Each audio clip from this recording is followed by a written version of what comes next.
This is a presentation of Northeast Streaming Sports. You're listening to TGI Sports Talk with your host Keith Angle on Northeast Streaming Sports.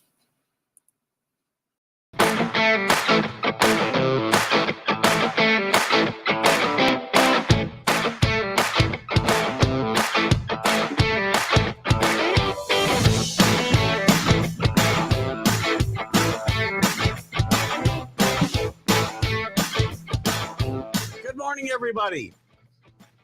Keith Angle for TGI Sports Talks. Are you serious? Be joined shortly by my co-host, the Mad New Yorker, Carlos Chavez. Hopefully he'll be with us this morning. I have not heard from him, but Carlos is wanting to drop in during the opening, so that's fine. Listen, guys, I want to apologize. No show on Wednesday night for the College Sports Huddle.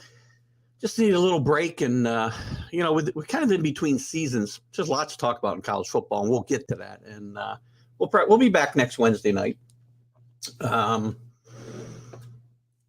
we'll have be focusing mostly on college football going forward. And we may have to skip a Wednesday here and there. I don't want to just get there and talk about the same information over and over again. So we'll see how it goes. Definitely, as we get into the summer months and get closer to the season, we won't be doing that. I want to thank all the groups that allow me to share. We've had some great response to some of the shows lately, including this one.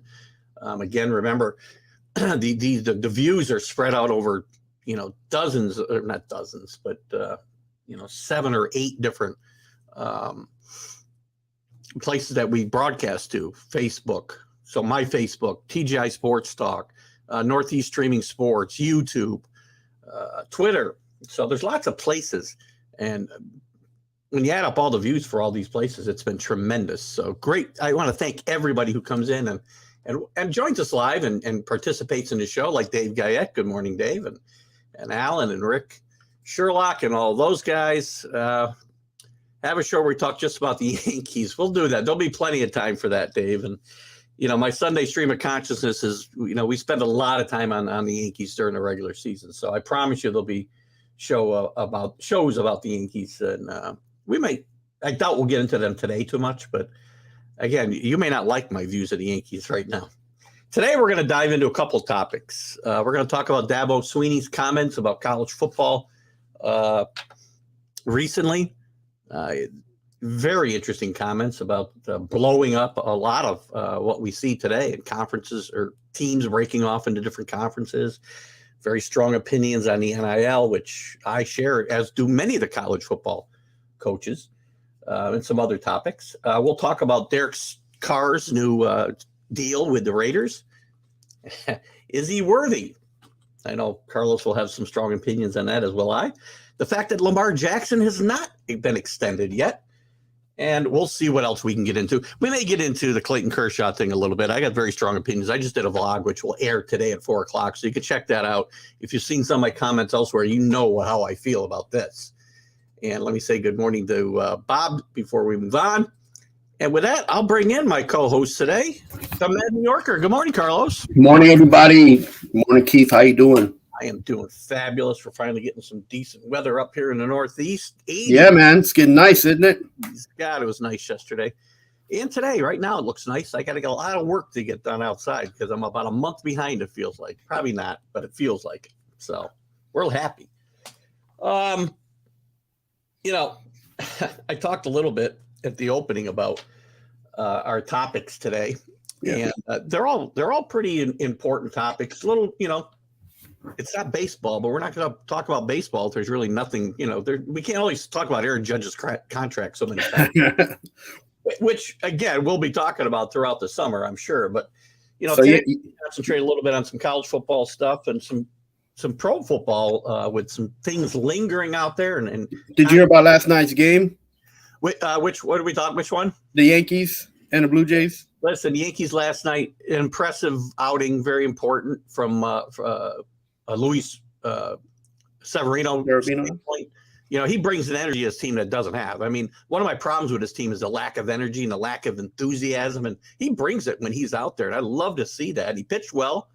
He's been healthy. They had some big hits out of guys they didn't expect it from, and Trevino. And that's the kind of ball I want to see them play. There's a new chant out, Keith. There's a new chant out. What's that? Bleacher Creatures, sign the contract. Yeah. Sign the contract. I stand there and listen, this team needs to play more small ball. And they did it last night. Early in the year, they've been following the same pattern they've been following for the last bunch of years. If they hit home runs, they win. If they don't hit home runs, they lose. But that's how they're built. That's how Cashman built them, because a lot of people forget that how Cashman thinks, and he knows and he understands that pitching is like little and in between. Like it's hard to find good pitching. It's easier to find guys that can hit the ball out than to have pitchers that stay in the lineup. So I mean, Cashman, everybody dumps on him, but hey, he created a method of playing ball that a lot of people don't like to watch, but it's going to get you. It's going to get you to where you need to go in the playoffs. Does it get you past the playoffs? No, because everybody knows that in the World Series, pitching is what counts. So, yeah, and Sal's right. I harp on it being the Yankees, but when I get off topic, it's just baseball in general. There's three outcomes: it's home run, walker, strikeout, and that's right. That's one of the problems with Major League Baseball. And Sal, watch my vlog today about we may get into it if we have time later, the whole Clayton. Listen, if baseball didn't have any problems, people wouldn't watch. Well, people aren't watching. So the ratings of the first week are down, attendance is down, and with attendance you can talk about weather and other things. But right now, baseball is in a tenuous position. Right now, the Major League Baseball has a great opportunity to put these young people and spotlight them and what they can do. And these teams that are the money bags that hold all the power, they have the opportunity to put that team down and showcase what they're paying for. Yeah. And I think that's one of the problems that baseball's had in a few years, is that they're paying out a lot of money. Trout, Harper, Stanton, and these contracts they're not showing their value. So right. The same thing happens in all the sports. Even look at the Knicks, paying Randall, and he didn't do what he was getting paid for, right? We don't think we got value out of that. So as fans and even as an organization, so you're paying a lot of money, and people are spending the nights out there, the days out there, taking the kids and family, spending $300, $400 in New York average, and what do you get? You get to get upset and you go home unhappy, and that's not what that's what you pay for, because you never know what the outcome's going to be, but that's not what you want. Give them some entertaining baseball without 27 pitching changes and 25 strikeouts in a game and 10 walks. I mean, it's ridiculous to watch some nights. Yeah, I mean, every team's going to be different, though, Yeah, and Sal, that vlog, my vlog today, my weekly vlog is I'm ranting on the Clayton Kershaw thing. Yeah, I heard about that. It'll be about 4:00 today. You'll see that live on all our outlets. It'll be look, at the end of the day, everybody loses on that. So it happened. It is what it is. Yeah, and you got to respect the outcome, because that's what it is. You know what I'm saying? Yeah, and also, Sal, you can catch that anytime after it airs. It'll be there forever. That's the problem with my unlike Mike Francesa from ex-WFAN fandom, my comments don't disappear after they're proven wrong. They're there forever. Yeah, and listen, I made a lot of bad calls. I made a lot of good calls, but that's what we sit here and do, right? We try to figure it out, right? In our perspective, right? Because we're not sitting in any management teams, any management on teams. So. I don't know. We can talk about this Clayton Kershaw thing if you want to talk. Okay, so. Come up. Right. Kershaw's coming off an injury, right? Yeah. Okay. Kershaw's also older now, and he's only getting paid for 1 year, right? This season. So he's looking to get another contract for what? Another 3 to 5 years, maybe, right? Yeah, but let's be clear. So listen, so if you break it down and you're him, the pitching staff and the team's already told you you're not gonna get more than 60 to 70 pitches, and he was already at 80. Easy 80, not a normal. If it's 5 to 4 and a tough 80 pitches, that's the thing. Jack McDowell had a post this week, which I totally agree with. 80 pitches, they aren't all the same. You pitch some with greater duress than others, and this was an easy 80 pitches. And here's my problem, and you'll hear more about it during the vlog. Major League Baseball, and again, the Dodgers Dave Roberts, and it's not just them, because it's the way the kids are taught to play the game today. And this game wasn't invented in 1995. This game's been played for 150 years, and there's been 23 perfect games. You cheated everybody in that stadium. You cheated Clayton Kershaw. You cheated everybody in that stadium and Major League Baseball fans as a whole out of a potential historic moment. And that's my problem with this. And baseball doesn't care about that stuff anymore. Right. I mean, like, you guys talk about all these things that happened in the past, but you have to leave the past where it belongs, and you want to cherish it and celebrate it. Fine, right? Because right now, today, I'm going to go early and I'm going to go see Tom Seaver's statue be revealed. That's from the past. I enjoy it as a fan. I'm going to be there for nostalgic reasons, but Tom Seaver's statue ain't going to help the New York Mets this season. All right. Now, let it be as it may. You and everybody else who's sitting here on a microphone, not on the field, not playing a game like Clayton Kershaw. We don't know exactly how many pitches he has pitched in his lifetime. We don't know what his body has been through. We don't know what he's going through his body now. And mentally, it takes a toll when you have expectations and you're getting older and you can't meet those expectations. Yeah, you sign a contract. Yeah, you want to be the best person on the team, but we don't know exactly what he was feeling, how he was feeling on the mound, to even say that he could have completed that game. We don't know. We just seeing him, and we saw the pitches, and we know that he was doing great, and we were excited about that. But at the end of the day, we're not Clayton Kershaw, right? So we gotta take him as a piece of this puzzle and figure out why we didn't get a complete game as fans, right? Now, his coaching staff, they already set a precedent, right? And they're not gonna go and be like, yeah, let him pitch 40 more, 60 more pitches, because at the end of the day, he is coming back from an injury. He didn't just be like, okay, this season started. And not only that, as far as the injury is, we don't know what the injury, how it's affected him. Plus, they haven't had a spring training for regular pitches to get back into the groove, let alone this guy coming off an injury to get back in the groove of things. So people just need to, and the pundits just need to leave this alone. This happened. He almost had a perfect game. The fans didn't get it. He didn't get it because I'm sure he was an opportunity. He might have hit. It's gonna hit him in the back end of things. But look, if he could pitch the rest of the season and get to World Series for the Dodgers and be there, that's more important than this game right now. That just so happened to be a perfect game. Now you a pundit and you like saying, "Oh, listen, he could have had the 23rd." Yeah, he could have. But if he would have threw one more ball, hung a curveball, or his fastball went from drop in velocity because he's trying to pull out this perfect game, there'd been a home run against him, which would probably made him look worse. It'd be like, oh wow, and there's gonna be one guy in the book saying this guy broke Clayton Kershaw's perfect game as he was pitching it. It wouldn't look worse. Just let it be. It's happened. It's baseball. That's what happens in baseball. That's why you watch the games and you go to the ballpark and if it happens, you're in a perfect game, fine. If not, there's a reason why there's only 20-some of these perfect games anyways. We're not talking about a complete game or even a no-hitter where they're a dime a dozen these days, 314 of those in the history of baseball. And last year there was like 9. And there'll be 9 this year because of the way the game's played.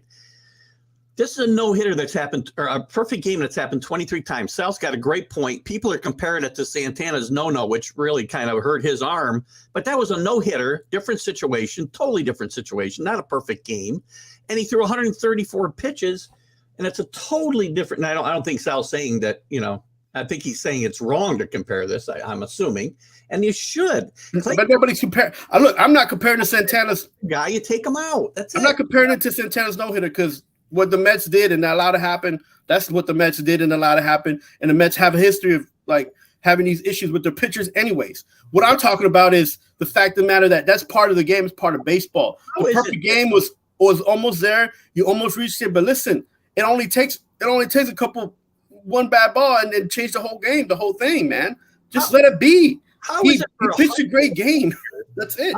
How is it for 110 years, the first 110 years of baseball? And history does matter in sports, by the way. That's one of the things that we love about sports is the history of it. Yeah, but you got to make that history, and he didn't make the history, so you're going to have to let it go. How is it the catfish hunters of the world were able to go out there and throw till their arms fell off and it didn't impact their life. They wasn't pitching and playing baseball at 12 years old at competitive levels like they are today, man. You got to look at how baseball is played today and how people getting into the majors. There's a ton of more pitchers going out there that have already peaked at the age of 22 because they're playing ball at a competitive and at a high level. These kids are pitching 110, 200 freaking pitches in Little League, man. Come on. And throwing curveballs and sliders when they shouldn't be throwing them because their arms aren't totally developed. So what are you guys getting at? Why you guys keep complaining about these things and the way pitching is going today? Look, there's a reason why we're celebrating Tom Seaver today, because he did stuff that other pitchers weren't able to do. So you got to celebrate what you can, and you got to let things happen and let baseball be what it is. The same thing with any sport. We're celebrating because he's done things that pitchers will never do again. Okay, fine. Then they won't do it again, Keith, but let it be, man. Pitchers today are not all the same, man. They're not. These guys, the most money, and not give them a chance to pitch the most important parts of games. And, now we're getting off on the whole topic, which to me is a little bit even, more in depth than just this Clayton Kershaw issue.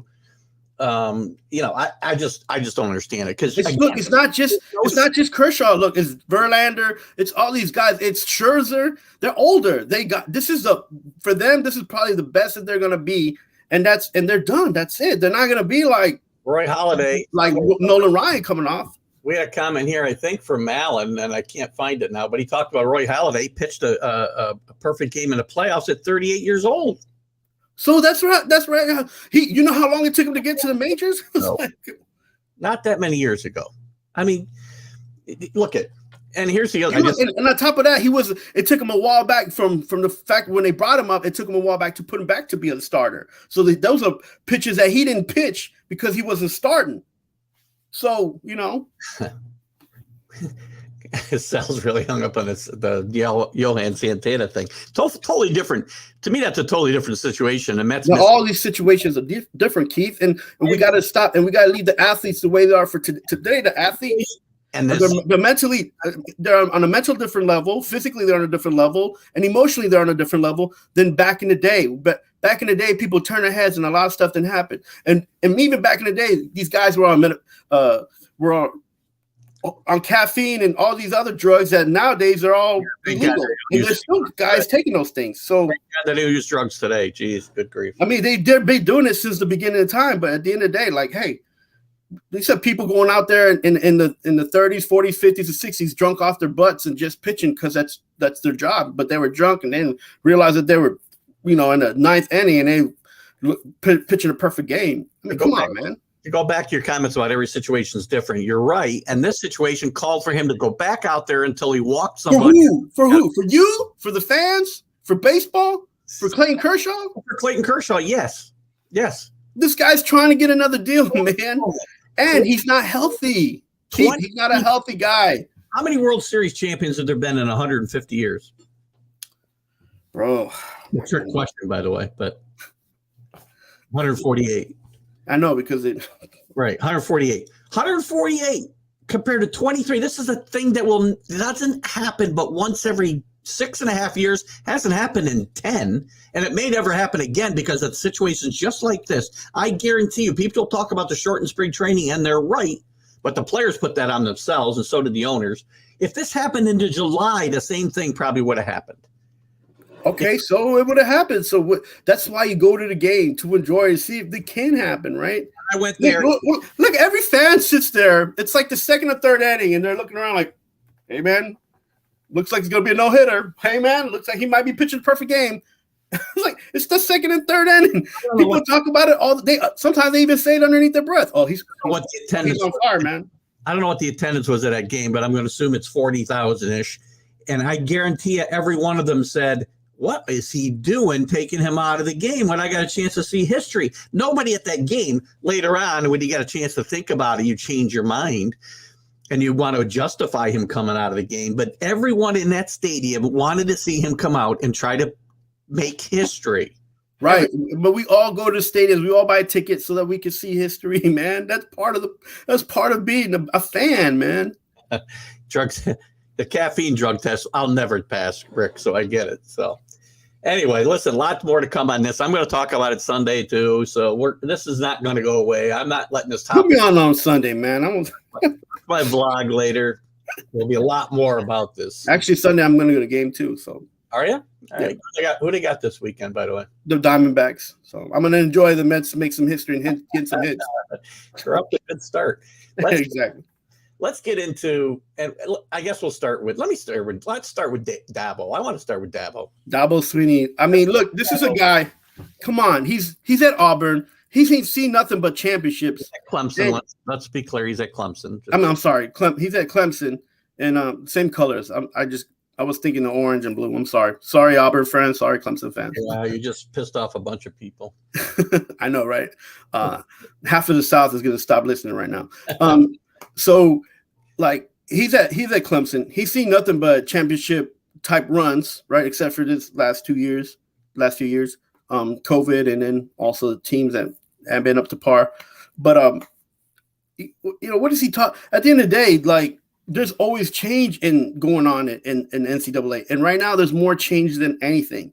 And he, of all people, should know and understand that these TV contracts are bigger than than these conferences. At the end of the day, they get you money to your school and university. So and change is going to happen. Themselves into a bad one now compared to some other conferences. So they're locked in for 20 years with ESPN now. At the end of the day, they're going to get recruits because they're on ESPN, right? They're going to get that scholarship money because they're on ESPN. So, you can complain all day, but you're not going to change anything. Well, again, what he's complaining about isn't just that. He's complaining about the fact that, number one, well, he's not necessarily complaining. One of his things is he sees college football blowing up and there being a breakout of 40 teams likely going on their own out of Division I, where we have, I don't know, what are there, 120 or 150 right now? In the Middle Tennessees, they can't compete with the Alabamas and the Clemsons. So you're going to see, and Max talked about this on Mac and Jack, that he sees the SEC breaking off by itself. I never see that. But you could see the top 40, 5 power conferences going off all by themselves. And look, Keith, if they do, if they don't, these smaller conferences, these smaller, mid-level conferences, they've always had trouble to compete with the bigger Power 5 conferences anyways. Yeah. Every once in a while, you'll see a team that's really, really good and compete. But at the end of the day, they do these games with the smaller schools to make money, and they pay the smaller schools. So the smaller schools can't really complain because they're getting thousands of dollars as well. Yeah. When Austin Peay went to go play Alabama, everybody kind of turned their head and shook their head like, who's Austin Peay and why is Alabama playing him? And Austin Peay was like, we're going to go against Alabama. You think we got a chance to beat them? And, people kind of like shook their head, but they were like, that wasn't going to happen. Well, they go for the payday. Everybody knows why these schools do it. They go for the payday. But Austin Peay got a ton of money out of that, and they were on TV. So, that's part of the deal. And they're in a smaller conference than MTSU because MTSU is in the Sun Belt. So. And Alan, you may see this playoff a totally different thing. If we do have a break off from the NCAA of 40 teams, 40 of the best teams, then you're going to see a different. You're not going to see these the interconference plays, the regional games. Yeah, they're not going to have a chance to compete for a national championship, at least at that level, if they break off to another division. And we've already got levels of NCAA football, right? We've got the FBS division, we've got the 1AA, and then you've got Division II, Division IIIs. Right. So, but that's not Dabo's not talking about like the 1AA, and he's talking about the mid-level conferences and the small conferences. Yeah, he's like Ohio Valley and Sun Belt and all those conferences that they're combining now too. So again, that's the only way they compete. Now, that's not all he talked about. He also talked about the transfer portal and the dangers of that. He doesn't use it himself unless it's to replace a kid who already transferred out through the transfer portal. Well, that's good for him, but a lot of coaches they one up him and they use it as much as they can, right? Look, here's a problem with the transfer portal that people forget, that they tend to forget. Like when you have a kid who's committed, not only he's committed to coming to school, but he's committed to scholarship money. And one of the things that they lose is that scholarship money that they're paying out to that kid because they can't turn it over and pay it out to somebody else. Now, NCAA should make those changes in those rules to afford a kid another opportunity in that position to get the scholarship, not just to be able to come to the school, and try to figure it out. So that's the problem. If they made these scholarships transferable, or even been able to open it up where these kids could get these scholarships, then that'd be, then Dabo would be like, yeah, I'll use it whenever, because it benefits not just him, but the students that are coming in. Yeah, so that's the problem with the transfer portal. Yeah, and I've been critical of transfer portal in the past. And I agree. Kids, listen, if a coach leaves who promised to be there 4 years, and you should be able to leave. I don't have a problem with that at all. And I also have even the things I have a problem with, I also have to kind of temper it with the fact, if you're going to let coaches just move willy-nilly, how you not going to let the players again. But to me, it's dangerous for the sport of football. The number of kids that move from year to year is getting crazy, right? And it's out of control. And you tie that in with the NIL, which I know is one of your favorite topics and one of mine. Dabo beats that up, and not just Dabo, but Nick Saban, Lincoln Riley, all said how bad this is becoming for college football. It is not policed at all by anybody. Because what happens is that now you're empowering the student to make decisions, not just education wise, but financially. And when you give somebody that empowerment, they look at you and they're like, you're not a coach. You're not a boss of me. You're just my coach. So I can make other decisions and go play elsewhere. That's why they don't like it. Heck, if they would just take that away, then they could tell these students, hey, you're not going to play. We're going to redshirt you. And they're not just going to stand up and be like, fine, I'll go to another school. See, that's why they don't like me. The empowerment that you give these students, the opportunity you're giving these students, it goes against what the coaches are trying to create within their culture. Listen, you got to listen to me, because I'm going to tell you what it is, and this is the route we're going. You got to focus on what I'm saying, and this is the standard, and this is the structure I have for you. But now these students are coming in from either they're transferring in, or they're fresh, they're highly touted, high-ranking students. They're making not $300,000, $400,000, $500,000 on a Buffalo Wild Wings, signing. And then the coaches are like, hey, listen, I'm gonna have to put you on the bench, and they're gonna be like, nah, man, you can't put me on the bench. Not only did I just sign a deal, but on top of that, I'm a highly recruited kid. So the coaches don't want to hear that from students. They don't, and nor should they. By the way, nor should they. The coaches, granted, that's understandable, right? Right, and the kids who should be playing should play, and the money's not supposed to be a recruiting inducement. That's the only rule the NCAA put in, that it cannot be used as a recruiting inducement, and that's what it's become. And all three of the coaches, including one of your favorites, actually one of mine, not yours, Lane Kiffin, actually joined in with Sweeny and Saban and Riley, and said this is just becoming a system where you can buy players to come to your school. Right. So look, and in any situation that you put the NCAA, they can't win. If you don't allow kids to go out there and get a job and play during the school year as a football player, you're hampering their situation, especially if they don't have a scholarship, right? But now you give them NIL, and now every single dollar that's coming in from the student has been accounted for, right? And it's kind of like in a trust. They don't get cash up front. They get it when they either go to another level of the profession, or they get out of school. All right. So that's how that works. It's not like they could just go and do anything with this money. And so at least in that, right? So that we find out the kids aren't walking around with tens of thousands of dollars. Right. Buying cars and chains and stuff. Right. So they're getting cash now. We know they are. No, but they get a certain amount of it up front so they can use for school. But again, all that money is accounted for, and they're contracted. So they can't just spend all the money and not do and not follow up on their commitments of the contract that they're signing. So, but whatever that situation is, as a coach, you got to adjust, man. You got to make the adjustments. You made the adjustments during the game. Now you got to make the adjustments in how you coaching these kids and what you're going to do with these kids to make them better, right? So, look, the changes are coming, and you got to make and you got to go with the way. If not, then change your profession, man. Why do the changes have to come? Why do we have to pay college amateur players to play football? Look, Keith. Look, if you're a student and you go to college and you're a liberal arts student, you're a musician, you could go every other night after you finish your homework to a coffee shop, put up a collection plate and play your music, right? But if you're an athlete of any sport, Your coach is like, you can't go out and get a job because you got to be at practice. You're an athlete 24/7. So, and if you scholarship, it's even worse because you have your set to limitations. Right? But this other kid in your class can make a couple $100, and that's okay. That's the problem. You telling people, you set limitations, and you telling them they can't have a job when they need work and pay for bills. Not everybody's getting is fairly getting a scholarship, and not all scholarships are great. So don't just think that, we giving you a scholarship, that's a good thing, because that's not necessarily true. First of all, what bills does a college football player have? What? They don't pay for food. It's paid for by the team. That's not true. Not every student, man. That's not every student. Every player on that team who's a scholarship player is getting 3 meals. Well, how many scholarship players are on the team? Do you know? Probably 80. No, it's less than that. Actually, no, it's not that much less than that. Yeah, it is because of Title IX. So Title IX states that if you're a team, right?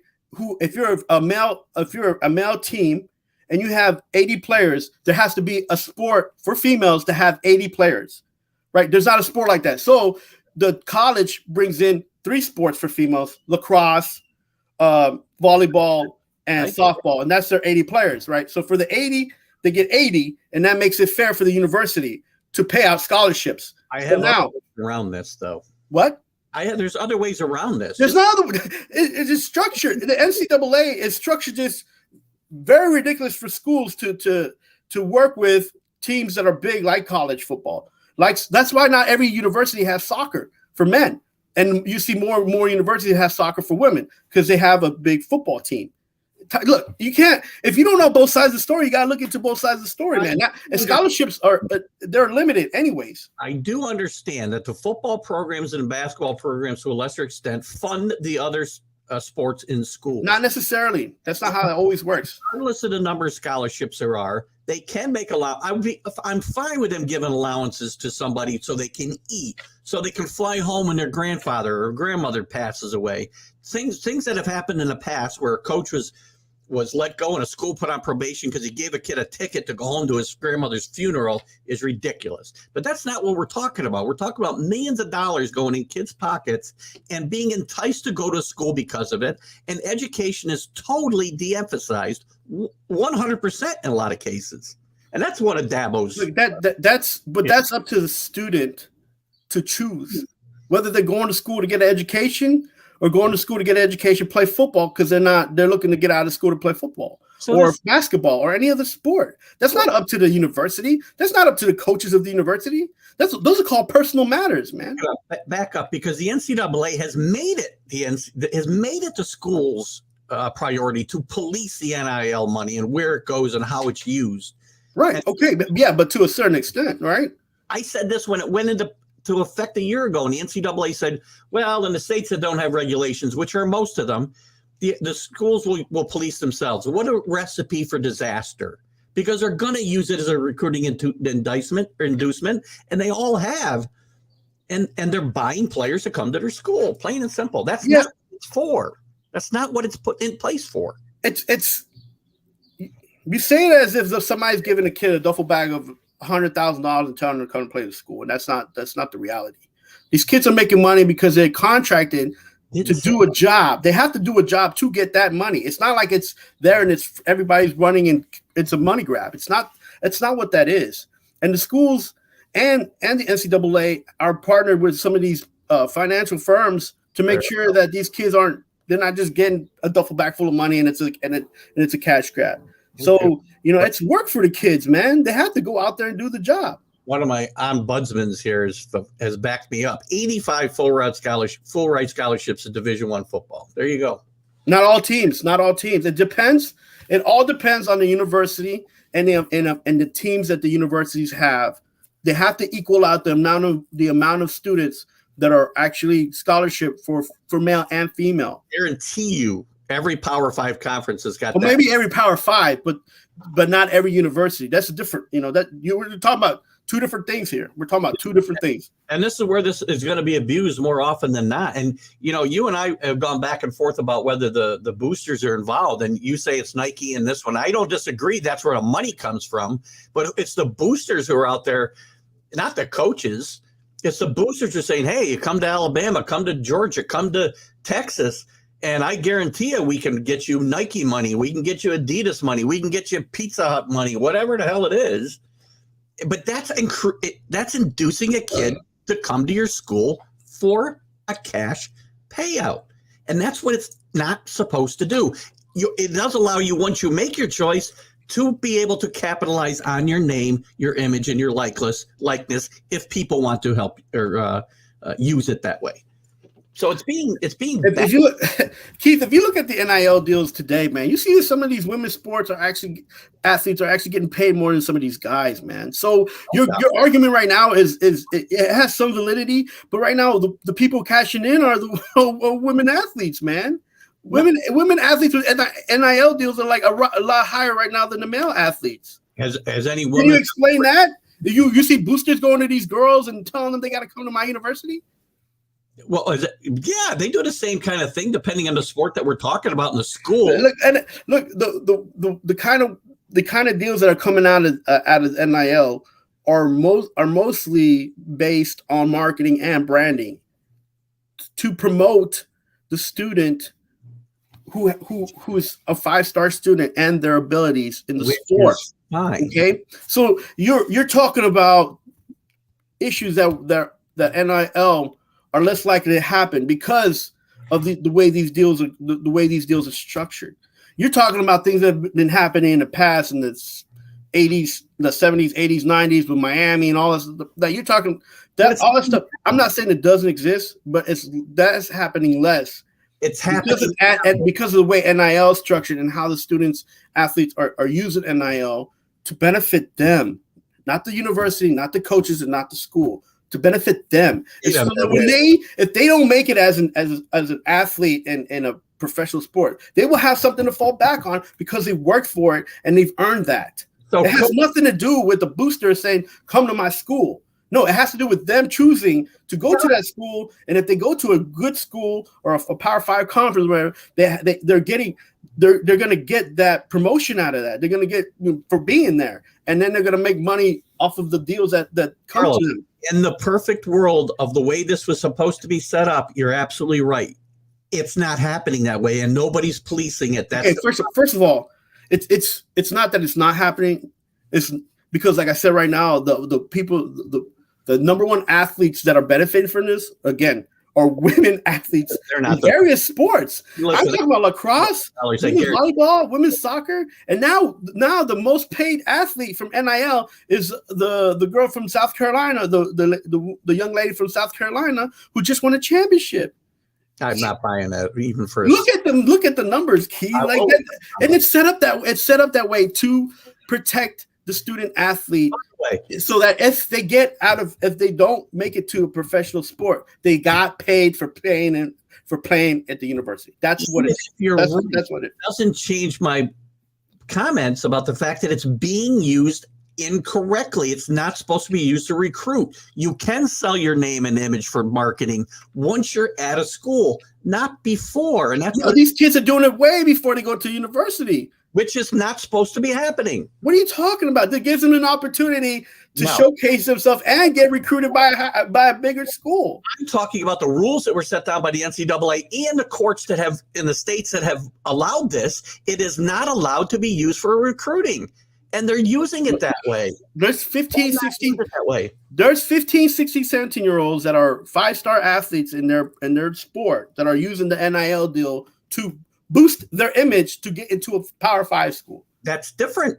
That's not. They're not. But that's what they're. But that's what I'm saying. NIL is created for the student athlete to have something to fall back on. It's created a mess that is going to explode. It might be a mess, but you gotta. If you're one of those people in the organization of the university trying to do all this, trying to figure it out, that's part of the change. Carlos, less caffeine for Carlos. Carlos is having those. I think he's got a little Red Bull in his coffee on Friday. I like espresso, man. So don't worry, Rick. I'll get my words in. I'm just let him like blow out like the wind, and then I can jump it. Gotta give me a love. Keith likes it because it gives me a chance to get my air in, and then he gets a chance. Yeah, because it gives me all kinds of ammunition. If I let him go a while, Rick, I get more ammunition. So.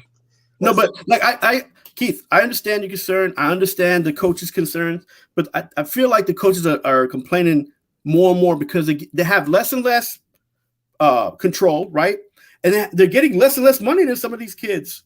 I don't think they have less control at all. I mean, like if you look at it like in the long run, with these kids, because they're going to go into college, they play 2 years maybe, and they got a couple $1 million there, but then they go to NFL, the Major League Baseball, whatever, and they're going to get more millions. Where the coaches, they kind of cap out where they're making money, unless they're like Saban and doing Aflac commercials and getting their own deals in their likeness, right?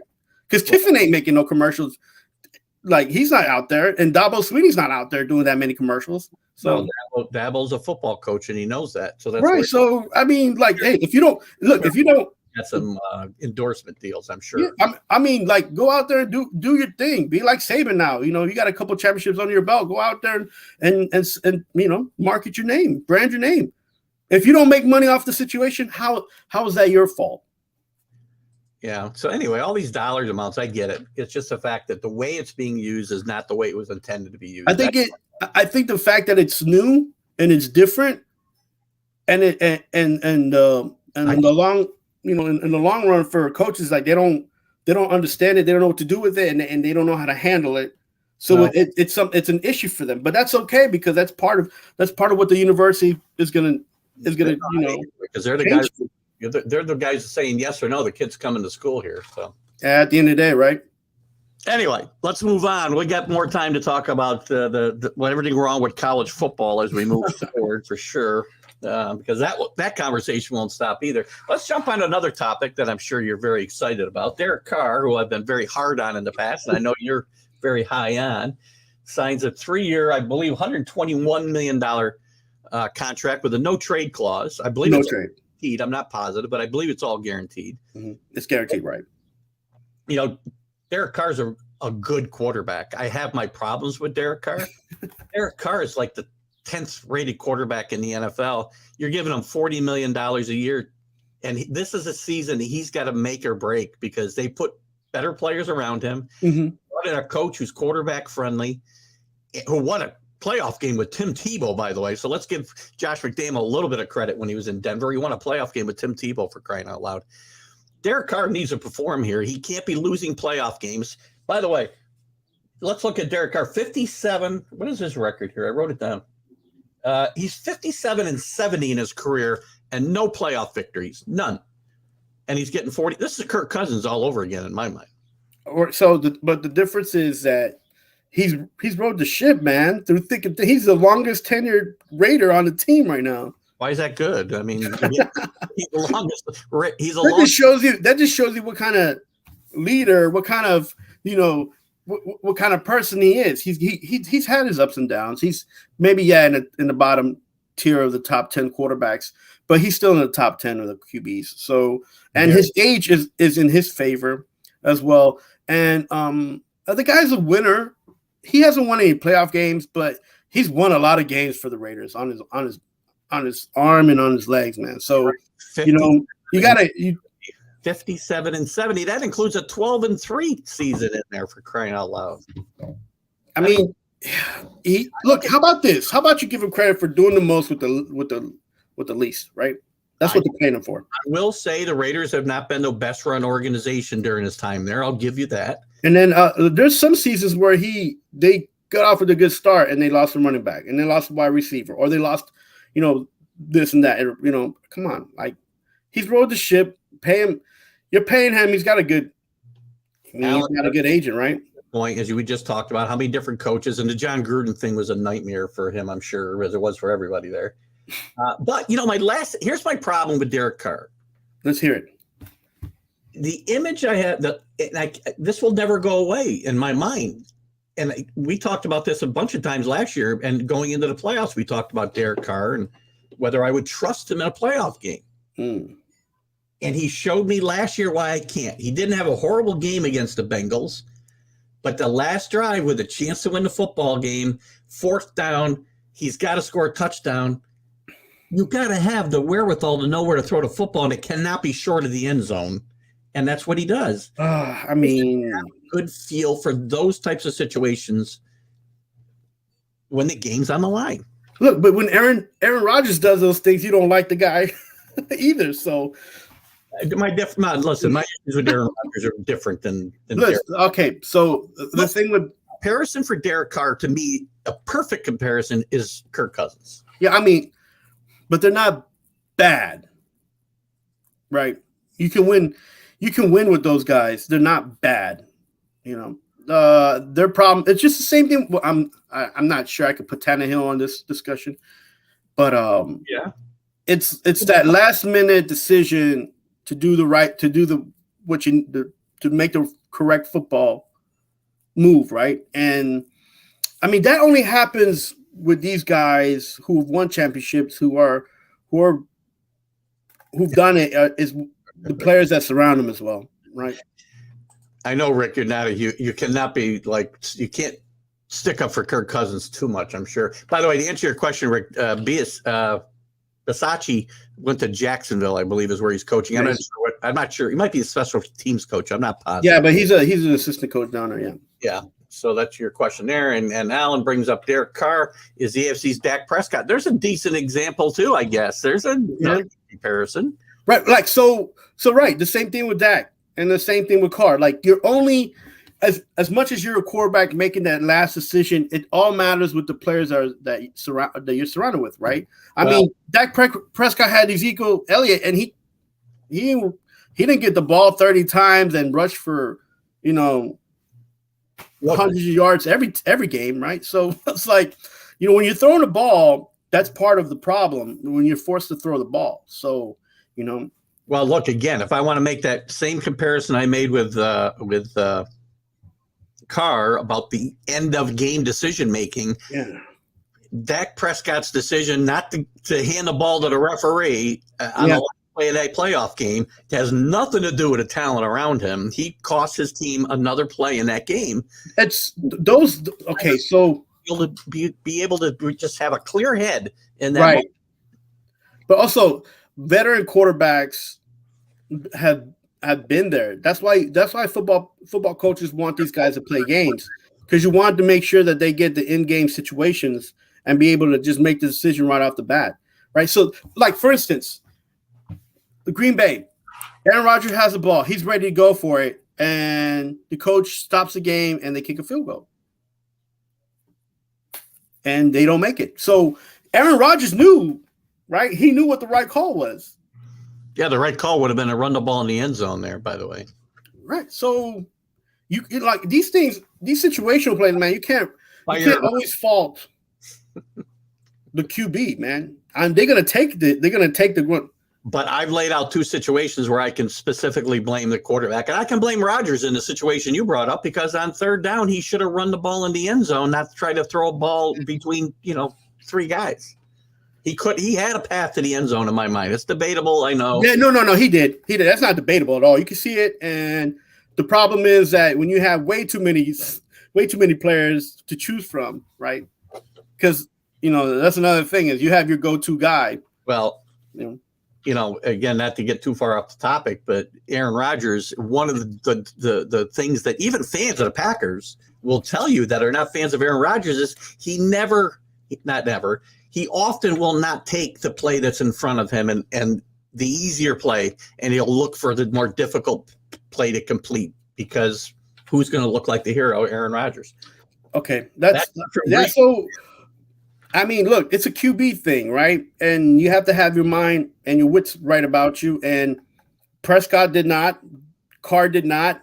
But these aren't things that I feel like if you're that kind of QB and you go through stuff, you're less likely to repeat them, right?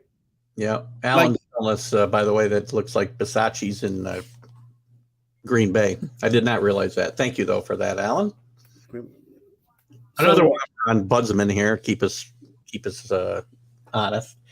So anyway, look at he's going to get his money. This is I guess to go back to where I started the conversation, Derek Carr can change my mind. Matthew Stafford changed my mind a lot last year.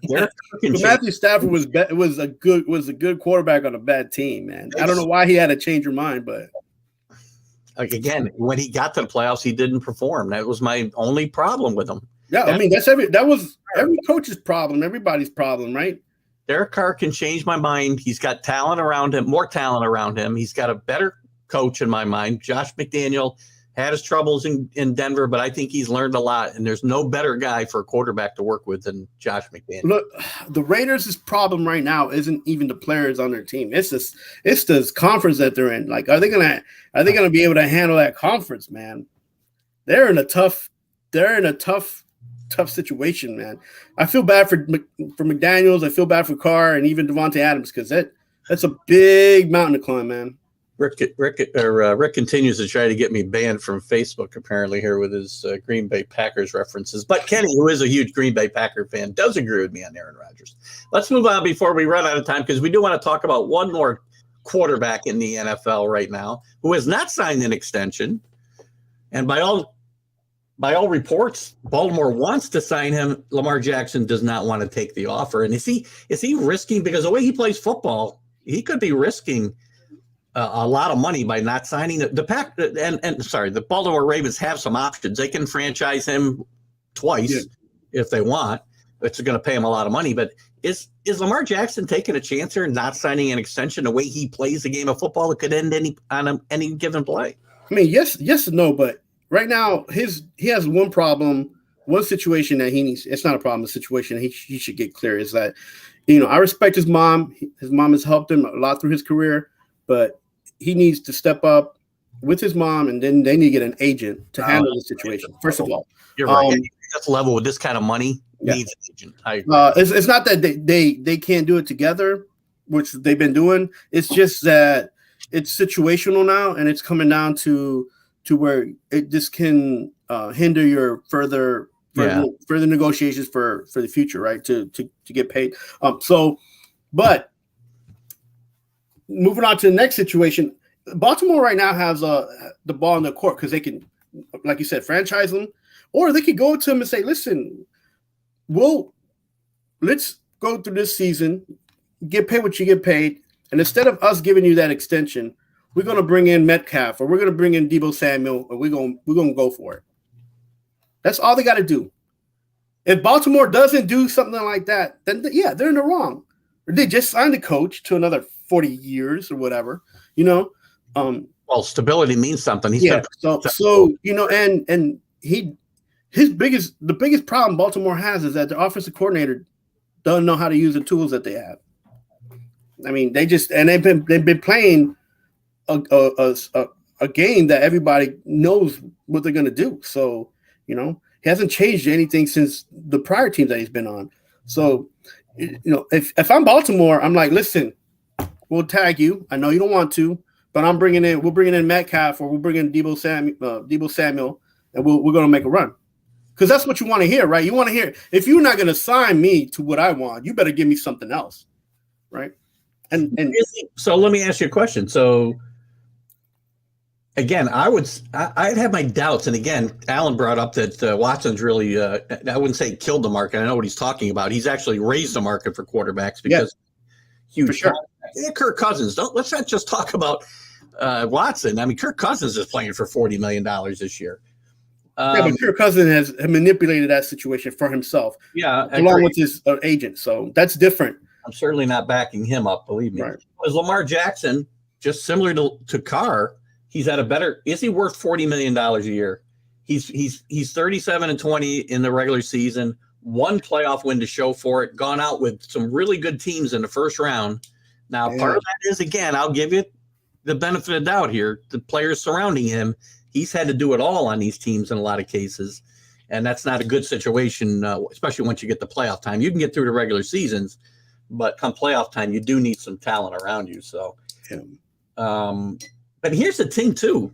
I'll let you answer. I didn't let you answer. Is he worth $40 million a year? Hey, listen, if I'm the Jets or the Giants, I'd pick him up and pay him 40 instead of the scrubs they got on the roster right now.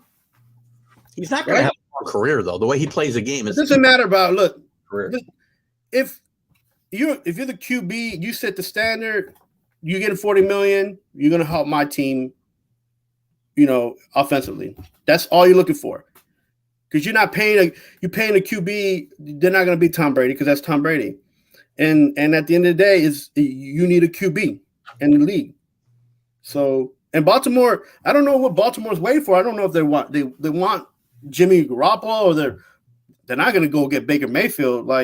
So listen, there's been rumors going back to last year before this contract situation really came to a head that the organization was talking about drafting a quarterback this year and having almost like a college situation, matriculate guys out. So Lamar Jackson would be, play his time. They're going to draft somebody high. When he's ready to play, Lamar Jackson's going to walk, and they're going to keep doing that with quarterbacks, and that's going to be their model going forward. Now, they deny it. Jim Harbaugh says that's not true. We're not drafting a quarterback in the first round. But the rumors were there even a year ago that this was their plan to keep quarterbacks rotating through the system, almost like a college right. And if they have that even as an idea, you got to pay him now, right? Because now you're saying we're not going to do that. So now you got to put up or shut up. Just to touch on this off topic a little bit, I think if Baker Mayfield gets released, the Steelers are going to sign him in a second, not Seattle, which is why Cleveland's not going to just release him if they don't have to. It's getting close now. There's only a few QBs left, right? So Lamar Jackson, Baker Mayfield, and Garoppolo, right? So yeah, that's about it. Yes. Well, there's somebody. I'm thinking there's a free agent. We talked about guys that are. Oh, and Kyler Murray, but he's not free agent though. Nah, he's probably not going to get traded either. But he's not getting the contract either. So that's another situation. Oh, this situation is the money, bro. He wants his money. Team's not willing to give it to him. They want to see more. Tough situation. What else you got, Carlos, before we wrap it up? Anything else you want to touch on quickly? Yeah, it's going to be a great season for New Yorkers here in New York. I mean, if the judge doesn't sign, just let him be. He'll make the decision when he needs to, because that's on him now. The ball's in his court. The Mets, it's going to be a great season. They got right now Tom Seaver's statue is going to be revealed today. Keith Hernandez Day coming up in July. Just because we have these days, Mets fans, and rejoice in the past and the history, doesn't mean we're going to win the season. So, but we can look forward to the season because of the changes that have been made with Uncle Stevie there. So, as a Met fan, what do you think about the idea I heard floated during? And it was half sarcastic, but it seems like a fun idea that the Mets have a day on Bobby Bonilla Day. They have a whole ceremony at the stadium and hand him that big giant check for every year. Bobby Bonilla should come to Citi Field and throw out the first pitch on Bobby Bonilla Day. There you go. That's what people say. Steve Cohen should embrace this whole thing because it's such. All Met fans look at it as a huge negative thing and a perfect example of the ineptitude of the organization over the last couple decades. Look, at the end of the day, his agent made a good call, right? Yeah. Why not embrace it and have some fun with it? That's what I say. Or pay off the guy and get rid of this whole stigma that he carries, right? Yeah, I agree. One or the other. Let's just the Bobby Bonilla Day. He comes out every year. They give out Bobby Bonilla T-shirts. Let him throw the first pitch and have a burger or a drink named after him. Agreed. Listen, guys, Alan, I see your comment here about mock draft. I haven't figured out a way to do it with enough guys. I'm still trying to figure it out. We'll see what we can figure out in the next week or so. I'll let you know for sure. We'll talk more about it. I don't think we have time to do it on a Friday morning. Maybe on a Wednesday college show we might do it, but because it is still college related. So we'll see what we can do. By the way, whoa, I hit that button. On April 28th, the first round of the draft, Mac and Jack will be live. I'll be co-hosting with Mac and Jack and Robert Butler on the Northeast Streaming Sports draft special. We'll be live the entire first round of the NFL draft. So be sure to join us there. I'm sure Carlos will pop in and intrigue us with his comments that night. We'll have sell your picks, New York. Make your team better. So we'll talk about teams. I got my Patriots mock draft with Dan Harris later on, so we'll have some fun with that. Pop in. Guys, thanks for coming in. Carlos, Happy Friday. Have a good one. Happy Easter, peoples, and Passover. Happy Passover. Everybody have a great holiday. Thank you for your time. Excellent. Keith Engel and the Mad New Yorker right here on TGI Sports Talks. Are you serious? On Northeast Streaming Sports. We'll catch you later. Bye-bye.